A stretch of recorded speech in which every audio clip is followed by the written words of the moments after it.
The Knox County Jail is far beyond overcrowded. It is over capacity by more than 115 inmates. It is built to hold no more than 1,036 people. 1,155 inmates were behind bars there this morning.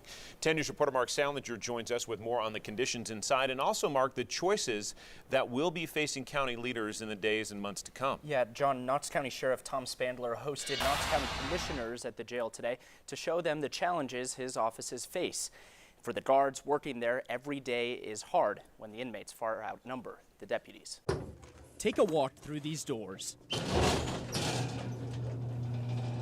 and see the more than 1,100 inmates currently sitting behind bars in Knox County. You're looking at a pod here where everybody who's freshly arrested comes here. As of Wednesday morning, the Knox County Sheriff's Office detention facility is over capacity by 119 people. In areas like the women's pod, This is a 48-bed built facility pod, okay? It's been double bunked up to 72 to meet the standards that we can get. the inmates far outnumber the space. 98 today, so you've got a fair amount of people right there on the top, almost 20, 15 on the floor. Many are housed 3 to a cell, with some sleeping on makeshift beds on the floor. Right now, our biggest need is more space, more bedding for our inmate population. Earlier this year in the same pod, an inmate attacked a correctional officer. That officer had to go to the hospital. Every day is a challenge for the deputies who do their best with what they have. Our officers do a tremendous job every single day. They're facing, a multitude of individuals who don't like them very much.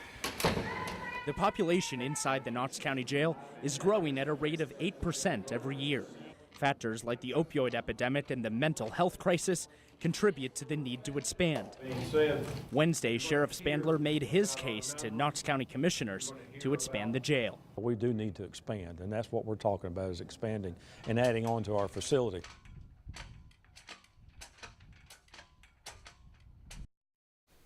And Sheriff Spangler says this expansion is one of his top priorities, and John, something that he says needs to be dealt with right away. It'll cost a lot, though, Mark. Thanks very much. We'll see what the specifics say in the time to come. We appreciate that report.